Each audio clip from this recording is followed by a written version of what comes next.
आज आपल्या अहिल्यानगर जिल्ह्यातील शिर्डी नगरीमध्ये सकल हिंदू समाजाच्या वतीनं काही दिवसापूर्वीच आपल्या एक हिंदू भगिनीवरती तिच्यावरती अत्याचार करण्याचा प्रयत्न हा एक जिहादी पठाण या व्यक्तीकडनं करण्याचा प्रयत्न झाला आणि त्याचा निषेध करण्याकरता आज सकल हिंदू समाजाच्या वतीनं हिंदू जनाक्रोश मोर्चाचं आयोजन करण्यात आलं। त्या मोर्चाला संबोधित करण्याकरता मंचावरती विराजमान असणारे आपल्या जिल्ह्याचं धुरंधर नेतृत्व सन्मान्य सुजयदादा विखे पाटील, त्याचप्रमाणे उपस्थित असणारे ज्यांनी आता आपल्याला मार्गदर्शन केलं असं नेतृत्व, हिंदुत्वाचा ज्वालामुखी सागर भैया बेग, त्याचप्रकारे RPIचे राज्याचे नेते नानाभाऊ वाघमारे, उपस्थित असणारे सर्वच शिर्डीतील सर्व आमचा सकल हिंदू समाजातील सर्व युवक असतील, नागरिक असतील, सर्व आमच्या महिला भगिनी असतील, सर्व पत्रकार बांधव असतील, सर्व नगरसेवक असतील, विविध राजकीय पक्षांचे पदाधिकारी, उपस्थित सर्व मान्यवर।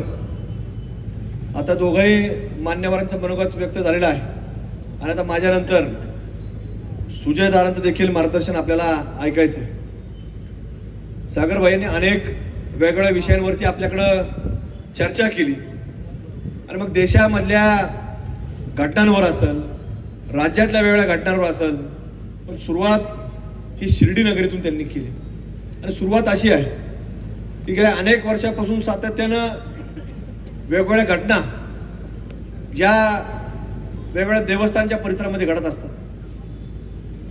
मग या देवस्थानच्या परिसरामध्ये आपण पाहतो की कुठलंही देवस्थान असलं की त्याच्या आजूबाजूला काही लोक, हे ठराविक मंडळी आपल्या लोकांशी जवळीक साधतात आणि जवळीक साधून मग त्याला विनंती करायची। मग ते राजकीय लोक असतील, कुणी एखादा उद्योजक असेल, व्यापारी असेल, जिथे जागा असेल त्याला भेटायचं, त्याला सारखं पुढं मागं करायचं आणि पुढं मागं केलं की आपल्या मनामध्ये त्याचं छोटंसं घर निर्माण झालं की ते लोक हळूच आपल्यापाशी येतात, इथं मी फ्रूटची गाडी लावू का? आणि त्यावेळेला तो मराठीत बोलत असतो, मी फ्रूटची गाडी लावू। आपल्याला वाटतं फार गरीब व्यक्ती, आपण त्याला जागा देतो आणि आपल्यापाशी कोणी विचारलं की कोण आहे ते, फार चांगला माणूस आहे, आपण वकील पत्र घेतल्यासारखंच तुम्हाला सांग त्याची बाजू मांडत असतो आणि ती एकदा नाही अनेक वेळेला मांडत असतो। थोडा काळ गेला तो अजून एखाद्याला आणतो, मेरा कालू का छोकरा है, बहुत गरीब है, बहुत गरीब है, उसको एक बाजू में एक उधर से दुकान लगाएंगे, कुछ नहीं तुम बोलेंगे वैसे, तुम बोलेंगे तब निकाल डालेंगे, त्याची गाडी लागते। झाली सुरुवात, मग हळूहळू हे पाय तुम्हाला सांगतो आपल्या असणाऱ्या पावन हिंदू धर्माच्या मंदिरापर्यंत पोहोचतात आणि ते पाय नाही, हात आज पोहोचला आपण या शिर्डी नगरीमध्ये पाहायला मिळाला। हे इथंच नाही तर तुम्हाला सांगतो जिथं देवस्थान असेल त्या देवस्थानच्या परिसरामध्ये 100-500 मीटरवर तुम्ही जरी आज लक्षात नसून आलं तरी तुम्ही विचार करा नजरेसमोर परिसरांना, पण प्रत्येक ठिकाणी तुम्हाला थडगं पाहायला मिळणार म्हणजे मिळणारच। हे जाणीवपूर्वक असतं, हे आज नाही झालं, हे पूर्वीपासून आलेलं आहे। हे आम्हाला लक्षात येत नव्हतं सागर भैया, ज्यावेळेला आम्ही मागच्या 2025च्या जानेवारी आम्ही सिद्धटेकला गेलो, आम्ही त्या गणपती मंदिराच्या पायथ्याला पाहिलं आणि पायथ्याला पाहिल्यानंतर तिथं आम्ही जाणार सगळे म्हटल्यानंतर तिथं आम्ही जायच्या आदल्या दिवशी तिथं देवाचा फोटो ठेवून दिला, त्याला भगवी चादर टाकून दिली। आम्ही तिथे गेलो, आम्ही पाहिलं, अरे म्हणलं काय झालंय, म्हणलं आपलंय, म्हणलं आपण घेऊन जाऊ। आम्ही सगळं काढून घेऊन आलो, ते ठेवलंच नाही आम्ही। अरे काय होतं, आपण जाऊ तर ते भगवत आणि आपण एकदा आपली पाठ फिरली की तुम्हाला सांगतो ते पुरा त्याचं हिरवकरण झालं। त्याला आपण घेऊन जाऊ, जागरूक तर आपण आपल्या घरी घेऊन जाऊ। आणि आम्ही सगळे लोक घेऊन आलो, थोडं त्यांनी नेलं, थोडं मी नेलं, थोडं बाकीच्यांना आम्ही वाटून दिलं, हे आपण सांभाळ सगळ्यांना दिलं। आणि मग जिथं जिथं असेल हे जागृत आहे, तुम्ही सुद्धा ते घरी घेऊन जा, आपापल्या घरी घेऊन जा, आपापल्या गावात घेऊन जा, आपापल्या घराच्या परिसरात घेऊन. अरे जागृत आहेत ते, तुम्ही सगळ्यांनी तेवढं काळजी घ्या. पण मात्र तिथं ते उघड्यावर ठेवू नका कुठं, आणि कोणी त्याची विटंबना करत, हे तुम्ही काळजी घ्या. हे झालं तडग्यांचं. पण अशा पद्धतीनं जर कुणी पठाण येत असेल आणि त्याचा पठाणी तगादा जर दाखवत असेल, तर त्याला तुम्हाला सांगतो छत्रपती शिवाजी महाराजांचं रूप हे आपण त्याला दाखवून दिलं पाहिजे. एक तरी व्यक्तीने दाखवून दिलं पाहिजे. एक जरी असला ना, तुम्हाला सांगतो एका ठिकाणी एक जर असला, बात हे तुम्हाला सांगतो, हे आपल्याला ही सकल हिंदू समाजावर वेळ यायची नाही. आम्हाला वेळ कुठली येईल तर त्याला सोडा, त्याच्यावर कारवाई करायची नाही. समोरच्यानी ऍक्शन दिल्यानंतर आमची रिॲक्शन आहे हे सांगायला आम्हाला यावं लागलं पाहिजे. पण प्रत्येक ठिकाणी व्यक्ती तयार झाला पाहिजे. हे जोपर्यंत आपण तयार होणार नाही तोपर्यंत अशीच परिस्थिती आपल्याला प्रत्येक ठिकाणी पाहायला मिळणार. असंच एक जागृत तडगं दादा या आमच्या तिकडे मी त्या गणपती मंदिरापाशी होतो, विशाल गणपती मंदिरापाशी. आम्ही सगळेजण तिथे दर्शनाला जात असतो सारखं सातत्याने, काही ना काय असलं, काही शुभ कार्य असलं आम्ही सगळे लोक जात असतो. आमच्याकडे ती प्रथा आहे, कोणाचं असं तुमच्याकडेही सुद्धा घरात काही लग्न कार्य असलं तुम्ही पहिली पत्रिका साईबाबांच्या मंदिरावर, बरोबर आहे ना? तर आमच्याकडे सुद्धा तिथं ते गणपती मंदिरात पत्रिका टाकतो. तिथे असं एक फार मोठं तडगं होतं. पण ज्यावेळेला तिथं काही काम करायचं होतं, लोक म्हणले जागृत आहे, आम्ही सगळे घेऊन जातो. आणि ते सुद्धा मोठं तुम्हाला सांगतो तडगं लोक घेऊन गेले. त्यामुळं अशा सगळ्या परंपरा आपण सगळ्यांनी जोपासत चाला. पूर्वी असं एक फार मोठं तडगं अयोध्यामध्ये सुद्धा होतं. भारतभरातून लोक आले, ते घेऊन गेले. भारतभरातून आले, ते तर आपल्याला कळालंच नाही, सगळीकडे घेऊन गेलो. पण ह्या प्रवृत्ती या आता हळूहळू उदयास येत आहेत. या प्रवृत्ती ज्या वेळेला एखादी आज महिला, एक मुलगी बाहेर राज्यातून आली, पश्चिम बंगाल सारख्या राज्यामधून आली, पण त्यांच्या नजरेसमोर महाराष्ट्र काय असतो, की महाराष्ट्र ते नजरेसमोर काय असेल, त्यांनी गुगलवर सर्च केलं तर सर्वात पहिली काय असेल तर हा महाराष्ट्र कोणाचा आहे, तर तो छत्रपती शिवाजी महाराजांचा महाराष्ट्र हे तिच्या नजरेसमोर येतं. गुगलवर देखील ते दाखवलं जातं. ज्या वेळेला महाराष्ट्रामध्ये आल्यानंतर, रेल्वेने आल्यानंतर, विमानाने आल्यानंतर, गाडीने आल्यानंतर, इथं उतरल्यानंतर असा प्रकार जर कुठल्याही देवस्थानामध्ये असेल, मग तो अक्कलकोटमध्ये असेल, शिर्डीमध्ये असेल, शनी शिंगणापूरला असेल, किंवा कुठे तुळजापूरमध्ये असेल, नाशिकमध्ये आपल्या काळाराम मंदिरामध्ये असेल, कुठेही होत असेल, तर तुम्हाला सांगतो हे आपल्याकरता महाराष्ट्राच्या अजिबात हिताचं नाही. म्हणून आपल्या अशा देवस्थानाच्या परिसरामध्ये आपल्या प्रत्येकाचं कर्तव्य, जबाबदारी आहे, आपण त्याच्यामध्ये लक्ष घातलं पाहिजे. आज आता बऱ्याच गोष्टी आपल्यापर्यंत येत नसतात. आता अहिल्यानगरमध्ये सुद्धा अनेक गोष्टी घडत असतात, ते का प्रत्येक गोष्ट आपल्याला कळतेच नाही. पण कुणीतरी ज्यावेळेला आमच्यापर्यंत येतं, आम्हाला सांगतो की अशी अशी घटना घडली, असं घडलेलं आहे, तर आपण हिंदू समाजाच्या लोकांशी आम्ही चर्चा करतो की काय करायचं, हे सगळं तपासून घ्या, काय वस्तुस्थिती आहे याच्यावर माहिती घ्या, आणि त्याच्यातनं जे खरं असेल तर त्या पद्धतीने आपल्याला पुढे जावं लागेल.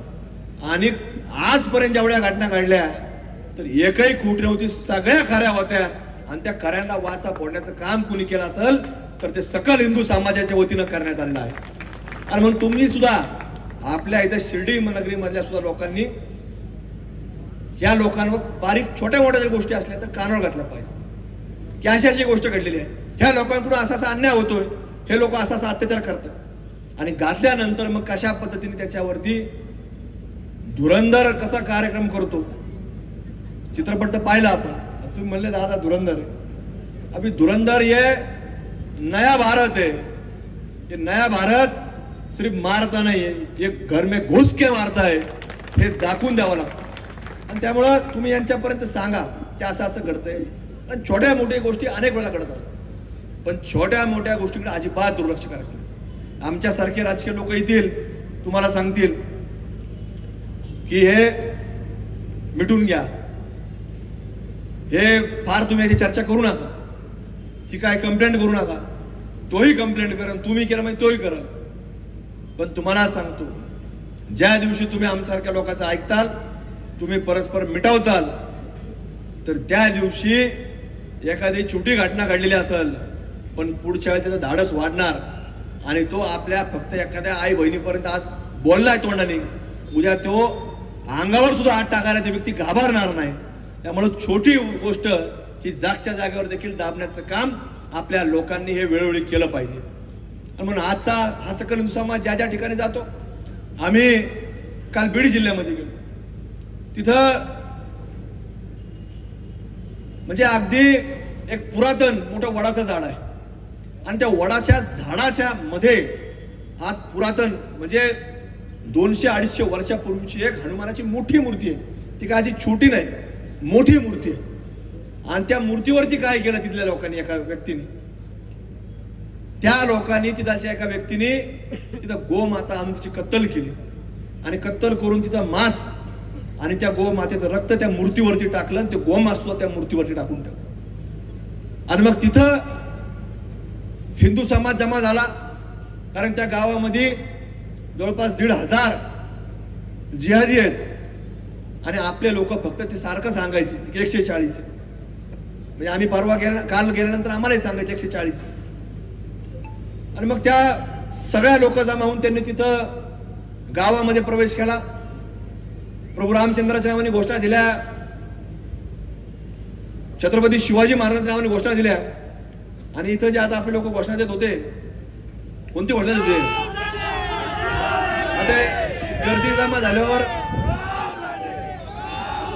आता गर्दीमध्ये अशा घोषणा तिथं काही लोकांनी दिल्या असतील. मग त्या पोलिसांनी त्या, जसं तुम्ही सांगितलं सागर भैया, की आपल्याच लोकांना टार्गेट करायचा, तिथं तसाच प्रकार घडला का बीड जिल्ह्यात. तिला पोलिसांनी गोमांस टाकलं, रक्त टाकलं. त्यातला किती आरोपी अटक केले? एकच माणूस. आणि त्याचं वय माहिती किती होतं? 55 वर्षाचं वय. आणि इकडं आपले लोक 10-20 हात घालून टाकले. म्हणजे एक माणूस, 55 वर्षाचा माणूस एक गोमातेची कत्तल कशी करू शकतो आणि ते कृत्य कसं करू शकतो?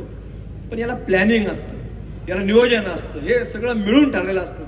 मग काही लोकांनी हे करायचं आणि काही लोकांनी येऊन मिठा दो, वातावरण मत खराब करू. अरे वातावरण मत खराब करू म्हणजे काय वादळ येणार आहे का? आम्ही काय वादळ आणलं का? इथं काय उजळून लावलं का? पण ज्या वेळेला तुम्ही धर्मावरती आघात करत असताना, ज्या वेळेला तुम्ही शिर्डी सारख्या संस्थांच्या परिसरामध्ये एखाद्या आमच्या माय माऊलीच्या वरतीला अर्वच्य भाषा वापरत असताल तर वातावरण खराब होतं. आता तुम्ही केल्यानंतर, ऍक्शन दिल्यानंतर रिॲक्शन तुम्हाला सांगतो ही झालीच पाहिजे. जर रिॲक्शन नाही तर आपल्याला, तुम्हाला सांगतो, या छत्रपती शिवाजी महाराजांचे मावळे म्हणून घेण्यामध्ये सुद्धा तुम्हाला सांगतो उद्याची पिढी तयार होणार नाही. त्यामुळे आपल्या सर्वांना विचार करावा लागणार आहे. ज्या ज्या वेळेला असा कुठला हात हा उठल आपल्या धर्माच्या विरोधामध्ये, एखादा जवळ याचा प्रयत्न करत असेल तर लक्षात ठेवा की तो हात परत गेला नाही पाहिजे, त्याचा शाहिस्त खानाच झाला पाहिजे. हे आपल्या प्रत्येक व्यक्तीला लक्षात ठेवलं पाहिजे. मग जसं तुम्ही आता मगाशी म्हटले की कोपरगाव मध्ये आपल्याला काही दिंड काढली, इथं काढली, हरकत नाही. आता MCR झालाय, तो आल्यावर तुम्ही करा, 4-2 जण करा. प्रशासन नाही केलं, आपल्या भगव्याधारी लोकांनी करा, पण करा, हे तुम्हाला विनंती करतो मी. काय होत नाही. आता यांच्याकडे मागं झालं, तुमच्याकडं काय झालं? परत पुढं यांच्याकडे तर गोळी आली. काय झालं का? झालं काही? तुम्ही एक 4-2 लोकांनी तरी केलं पाहिजे. त्याच वेळेला तुम्हाला सांगतो या लोकांवरती जरब बसेल. का ते लोक सातत्यानं हे आमच्यासारख्या लोकांपाशी येणार, काहीतरी वेगळं सांगणार, तुमच्याकडे येणार वेगळं सांगणार, हे असं सारखं चालू असतं. त्यामुळे तुम्ही या सगळ्या विषयांवरती आज बारकाईने लक्ष देणं गरजेचं आहे. कालच एक व्हिडिओ आम्ही पाहिला आणि तो व्हिडिओ एका मोठ्या शैक्षणिक संस्थेमधला आहे आणि त्या व्हिडिओमध्ये शाळेची गॅदरिंग चालू झाला. आता तिथं आता लवकरच एक आंदोलन त्या जिल्ह्यामध्ये सुद्धा होणार आहे. त्या गॅदरिंग मध्ये त्या मुलांनी सादरीकरण जे आपल्याकडं भारत देशावरती ज्या ज्या लोकांनी हल्ले केलेत त्या लोकांच्या बद्दलचं न कळत एक वेगळं सादरीकरण केलं गेलं आणि त्या सादरीकरणामध्ये समारोपामध्ये त्या मागच्या LED स्क्रीनवरती काही आतंकवादी सुद्धा असे ब्लर केलेले फोटो दाखवत होते. आणि ती मॅडम जी होती त्यांना शिकवणारी ती हिजाब मध्ये होती, पूर्ण बुरख्यामध्ये. आणि ती मॅडम भाषण करताना सांगितलं की तिने हिंदीत सांगितलं की मला या मुलांचं फार कौतुक आहे. आणि त्या मुलांनी अत्यंत चांगला संदेश दिला, ती मॅडम सांगत होती. आणि त्या संदेश तिने एकदा नाही सांगितला, 2 वेळा सांगितला. तो संदेश असा होता कि अपने नबी के खिलाफ कोई भी कार्रवाई होगी तो उसका एक ही नतीजा होगा, सर तन से जुदा. की कोण सांगती? एक शिक्षिका सांगते. आणि मग जर असं शिक्षण जर शालेय जीवनापासून जर सांगितलं जात असेल की नबी के खिलाफ कोई गुस्ताखी होगी तो क्या होगा, सर तन से जुदा. अरे हा भारत देश आहे, हा डॉक्टर बाबासाहेब आंबेडकरांच्या संविधानाप्रमाणे चालतो. याला कायदा FIR झाल्यानंतर कोण काय बोललंय, कोणी काय केलं, त्याचे पुरावे, त्याची साक्षीदार, त्याचं न्यायालय ठरवलं काय करायचं. खालचं न्यायालय, मग वरचं जिल्हा न्यायालय, जिल्हा न्यायालयात हायकोर्टात सुप्रीम कोर्ट, आणि सुप्रीम कोर्टानंतर कोण असेल तर राष्ट्रपती महामहिम असतात, ते निर्णय घेतात. आणि जर तुम्हाला सर तन से जुदा पाहिजे असेल तर ज्या पठांनी आमच्या मायमाऊलीपर्यंत घाण बोललाय, मग करायचं त्याचं सर तन से जुदा करायचं. मग जर तुम्हाला सर तन से जुदा करायचं असेल तर आपले लोक त्या बीड सारख्या गावामध्ये सांगत होते 140 आहे. मी त्यांना सांगितलं तुम्ही सारखं बोलू नका, आणि ज्या लोकांचे तुम्ही सांगताय तिथे लोक जास्त आपले 140 आहे, तर त्यांना सांगा या भारत भूमीत आम्ही भगवेदारी 140 कोटी आहे हे त्यांना सांगा म्हणलं. तसं तुम्ही सुद्धा लक्षात घेतलं पाहिजे की जर आपण ठरवलं की तुम्हाला जर तोच कायदा पाहिजे सर तन से जुदा, मग आता कोण राहणार आहे इथं. पण आपण सगळे लोक हे संविधान मानतो, संविधान पाळतो. पण अशा शाळा जर निर्माण होत असतील भारतात तर या शाळेवरती शासनाकडे आता आम्ही मागणी करणार आहे. अधिवेशन चालू होते की ती शाळा लवकर तिचा बरखास्त करा, लायसन बरखास्त करा, ती शिक्षक आहे तिच्यावर कारवाई करा. आता आपल्याकडे सुद्धा या लोकांनी सांगितलं की आता कुठली मॅडम आहे मिरजकर, आता त्या मॅडम सुद्धा सारखं सोशल मीडियावरती फोटो टाकतात, पाकिस्तानच्या ज्या काही नेत्यांचे काही भाषणातले काही रील असतात त्या टाकतात ग्रुपवरती. आता पाकिस्तानचे विचार जर आपल्यापर्यंत येत असतील तर हे आपल्या सर्वांकरता घातक आहे. आणि ते रील टाकून आपले शिक्षक, आपल्या इथलचे वातावरण खराब करण्याचा प्रयत्न हे लोक जर आपल्याकडे करत असतील तर अशा लोकांचं यांची खरं तर तपासणी केली पाहिजे. यांच्या डिग्र्या कुठून आल्या, यांना इथं शिक्षण कसं देता येतं, या लोकांवरती तुम्हाला सांगतो आपल्याकडे स्थानिक लोकांनी, आता या लोकांचा आतापर्यंत समजा तो विषय घ्यायला नसेल, पण आपण जाऊन सांगितलं पाहिजे की काय घडतं, आणि यांना सांगितलं पाहिजे की या लोकांवर ताबडतोब ही कारवाई झाली पाहिजे. आणि हे आपण वेळोवेळी जर सांगितलं नाही तर ह्या लोकांकडे तुम्हाला सांगतो आपलं दुर्लक्ष होऊन हे लोक सातत्याने नवीन अजेंडा घेऊन काम करत असतात. आणि या अजेंडातून त्यांनी जो आज प्रकार जो केलाय हा काय पहिला प्रकार नाही, अनेक वेळा झालाय. आणि अनेक वेळेला आपण यांना काय केलं, मिठवामिठवी केली. आणि मिठवामिठवी करत तुम्हाला सांगतो आज हे सगळं डोक्याच्या वर पाणी गेलंय. त्यामुळे तुम्हाला आमचं सांगणं एवढंच आहे की छोटी जरी घटना घडली तर ती आपण त्याच्यावरती पुढे जा आणि त्याच्यावरती काम करा. म्हणून आज सकल हिंदू समाजाच्या वतीनं आज आपला हाच प्रयत्न आहे की आपला सर्व समाज छोट्या मोठ्या समाजामध्ये विखुरला गेला आहे. आपण सर्वांनी हिंदू म्हणून एकत्र येऊन या समाजामध्ये आपल्याला काय रोज कोणाला त्रास द्यायचा अशातला भाग नाही, पण ज्या वेळेला कुणी आपल्यावरती येत असेल आणि जर कुणी सांगत असेल की साईबाबा आमचे तर त्याला सांगायचं जरूर तुझे, पण निश्चित तुला प्रवेश करायचा तर तू कपड्याला टिळा लाव आणि तुला आम्ही आत प्रवेश देतो. ही भूमिका आपण घ्यावं लागणार. आणि ती भूमिका आपण जर घेतली तरच तुम्हाला सांगतो आपल्याला इथं ही सातत्याने हे सगळा परिसर आपला राहणार आहे.